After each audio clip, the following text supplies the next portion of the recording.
오늘의 10분 말씀. 호세아 8장 1절로 14절입니다. 전장인 호세아 7장에서는 우리는 하나님의 회복의 의지가 심판의 의지로 바뀌는 모습을 확인할 수 있었습니다. 왜냐하면 이스라엘이 끝까지 죄악된 길을 고집했기 때문입니다. 오늘 본문인 호세아 8장은 왜 이스라엘이 하나님의 심판을 받을 수밖에 없었는지를 명확하게 보여줍니다. 북이스라엘은 한 번도 하나님을 온전히 예배한 적이 없는 나라입니다. 그들은 단 한 번도 하나님 중심으로 살아본 적이 없었습니다. 왕을 세울 때도 제사를 드릴 때도 그들 중심에는 하나님이 아니라 그들 자신이 있었습니다. 그들은 스스로를 중심이 되어 자신을 우상으로 삼았습니다. 고대 시대나 지금 시대나 우상의 본질은 같습니다. 우상이란 내 뜻대로 사는 삶을 의미합니다.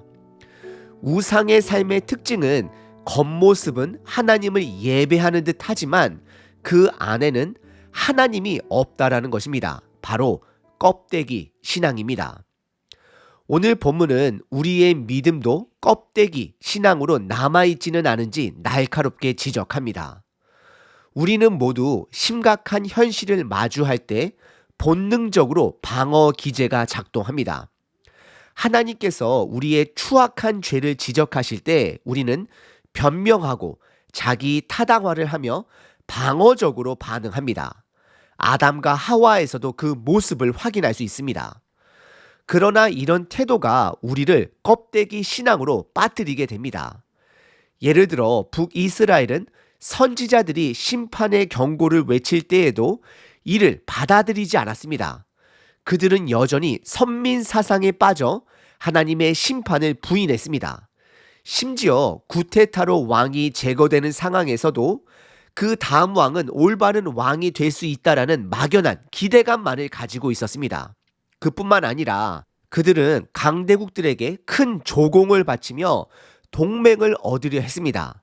이는 나라의 평안을 위한 노력처럼 보이지만 실상은 하나님 대신 사람을 의지하는 행동이었습니다. 또한 그들이 세운 우상의 제단에서 열심히 제사를 드리며 스스로 믿음 생활을 하고 있다고 착각했습니다. 그러나 이것이야말로 껍데기만 남은 신앙의 본질을 보여줍니다. 오늘 본문은 우리의 믿음의 삶을 진지하게 돌아보라고 촉구합니다. 하나님의 경고 앞에서 올바른 반응은 죄를 인정하고 회개하는 것입니다. 껍데기만 남은 신앙에서 벗어나 하나님의 중심에 진정한 믿음으로 돌아가는 것이 필요합니다. 이 말씀을 통해 우리의 믿음 생활을 점검하고 하나님께 온전히 돌이키는 은혜가 있기를 바랍니다. 오늘 본문은 크게 두 부분으로 나눌 수 있습니다. 첫 번째는 하나님의 언약을 버린 이스라엘입니다. 두 번째는 우상의 본질과 그 결과입니다. 첫 번째 부분은 하나님의 언약을 버린 이스라엘로 1절서부터 3절입니다. 이 첫 번째 부분은 법정의 장면처럼 하나님의 심판 선언으로 시작됩니다. 1절에 보시면 나팔을 내 입에 대라는 하나님의 명령은 매우 중요한 의미를 담고 있습니다. 고대 시대에 동물의 뿔로 만든 나팔은 두 가지 역할을 했습니다. 첫 번째, 전쟁 상황에서 적의 침략이나 전쟁의 시작을 알리는 신호였습니다. 두 번째는 제사의 시작을 알리는 신호였습니다. 본문에서 이 나팔은 두 가지 의미를 모두 담고 있습니다. 첫 번째는 북이스라엘에게는 하나님의 심판을 경고하는 나팔입니다. 그리고 두 번째, 하나님의 관점에서는 이들을 정결케 하기 위한 제사의 나팔이 되기도 합니다. 그러나 이스라엘은 죄악된 고집으로 하나님의 경고를 무시했으며 그 결과는 독수리가 먹이를 낚아채듯 주변 원수 국가들의 침략을 받게 될 것이라는 경고로 이어집니다. 그리고 2절에 그럼에도 북이스라엘은 심판의 순간에 하나님을 찾으며 이렇게 외칠 것입니다. 나의 하나님, 우리가 주를 압니다라고 외칩니다. 그러나 그들의 고백은 진정성이 없는 빈말에 불과합니다. 그들은 하나님을 알지도 못합니다. 그리고 3절에 하나님은 이스라엘이 선을 버렸다라고 지적하십니다. 여기서 선이란 도덕적이고 하나님의 말씀에 순종하는 삶을 의미합니다. 하나님 자체가 기준이 되시고 하나님 자체가 선이 되십니다. 그래서 그 말씀에 순종하는 것이 선한 삶이 되는 것입니다. 하지만 그들에게는 하나님의 말씀에 대한 순종이 없었기 때문에 그 선을 버렸다라고 말하는 것입니다. 이스라엘은 자신들이 하나님을 안다고 주장했지만 그들의 행동은 이를 부정하는 결과를 가져온 것입니다. 그리고 여기서 우리는 영적 사각지대가 있음을 확인하셔야 합니다. 이스라엘은 스스로 하나님을 안다고 믿었지만 실제로는 하나님을 알지 못했습니다. 이는 마치 운전할 때 사각지대를 보지 못하는 것처럼 자신들의 가장 큰 죄악을 깨닫지 못한 것입니다. 이처럼 영적 사각지대가, 영적 장님이 그들의 가장 큰 죄악이 되었고 그 결과 하나님의 심판을 피할 수 없게 되었습니다. 오늘 본문의 두 번째 부분은 우상의 본질과 그 결과입니다. 4절서부터 14절입니다. 4절에 정치적 죄악을 먼저 이야기하십니다. 이스라엘은 왕을 세울 때 하나님의 뜻을 구하지 않았습니다. 북이스라엘의 왕권은 남유다와 달리 구테타로 지속적으로 바뀌었습니다.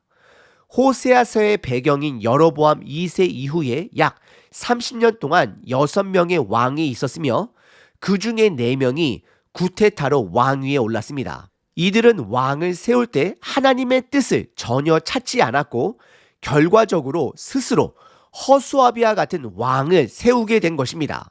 그리고 5절과 6절은 종교적 죄악을 드러내십니다. 북이스라엘은 초대 왕 여로보암 1세 때부터 예루살렘 성전으로 백성이 내려가는 것을 막기 위해 금 송아지 우상을 두 군데에 세웠습니다. 하나님은 북이스라엘의 수도인 사마리아와 금 송아지 제단을 지적하며 그것이 하나님의 뜻이 아닌 사람의 손으로, 장인들의 손으로 만든 우상임을 분명히 지적하십니다. 이 우상 숭배는 열매 없는 예배로 여겨집니다. 7절서부터 10절에 보시면 하나님은 이들의 헛된 예배 행위를 3가지 비유로 지적하십니다. 첫 번째는 바람을 심고 광풍을 거두는 농부다라고 말씀하십니다. 이스라엘은 헛된 바람을 심었으며 그 결과 피할 수 없는 하나님의 심판, 광풍을 맞이하게 될 것입니다. 그들의 씨앗은 열매를 맺지 못하고 혹 열매가 맺힌다 해도 이방 나라들이 모두 취하게 될 것이다 라고 말씀하십니다. 그리고 두 번째 비유는 사용할 수 없는 더러운 그릇이 되어버렸습니다. 8절에서 이스라엘은 하나님께 사용되지 못하는 쓸모없는 그릇이 되었음을 비유합니다. 그리고 세 번째는 고집스러운 홀로 남긴 들 나귀와 같다라고 말씀하십니다. 9절에서 이스라엘은 여기저기 떠도는 고집스러운 들나귀 같으며 하나님 대신 강대국 사이를 오가며 자신의 길만 고집함을 지적하십니다. 그들이 강대국의 조공을 바쳤지만 결국 어떤 도움도 받지 못함을 드러내십니다. 그리고 11절서부터 14절은 제단의 죄악을 드러내십니다. 종교적 죄악을 드러내시는 것입니다. 11절에서 이스라엘이 제단을 많이 세울수록 죄악만 늘어난다라고 지적하십니다. 이들의 제단은 탐욕으로 가득 찼으며 하나님이 아니라 자신들이 중심이 된 예배였습니다. 그리고 12절에서 하나님은 이들에게 수만 가지의 율법을 주셨지만 말씀을 주셨지만 이들은 그 말씀을 낯설게 여겼다라고 말씀을 하십니다. 왜냐하면 하나님의 말씀을 묵상하거나 순종해 본 적이 없었기 때문입니다. 혹시 우리 가정과 교회에서 하나님의 말씀이 낯설게 느껴지지는 않습니까?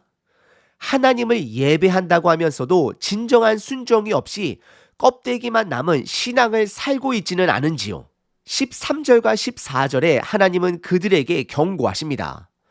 그들의 죄를 기억하실 것이고 북이스라엘을 흩으시고 다른 나라의 노예로 삼으실 것을 선언하십니다. 그리고 마지막 14절에서는 남유다에게도 경고가 주어집니다.